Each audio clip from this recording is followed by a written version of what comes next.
Ayan guys, huwag pa rin tayo magtitiwala. Meron pa rin talaga mga pusa na nangangain ng kalapati.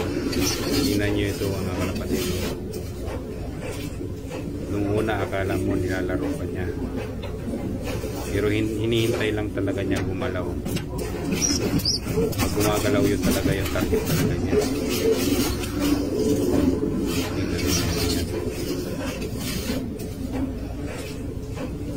Nakakapanghinayang mga kalapatid pag nakita mo yung alaga na kinakain ng ganito mga pusa. Masama man sa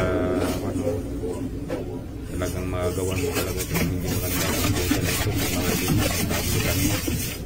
Ayan mga idol, nalaman mo kung anong klaseng pusa yung kumakain, kung anong pusa yung pumapasok sa loop mo.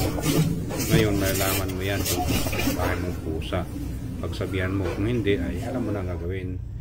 Tapos ito mga kalapatid, nadaanan ko rin ito, yan yung kalapati na sisiw, kalapating gala ito mga kalapatid, nalaglag sa may gilid ng basurahan.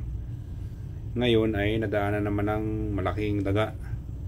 Hindi lang pala pusa ang nagiging kalaban natin sa mga loop natin.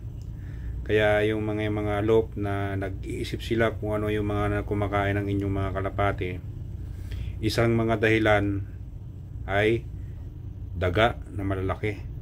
Ayan kaya nilang kunin yung kalapati kasi ikon lang ito, sisiw pa lang yung kalapati, kaya niyang kunin. Kaya lang mga kalapatid. Thank you, bye bye.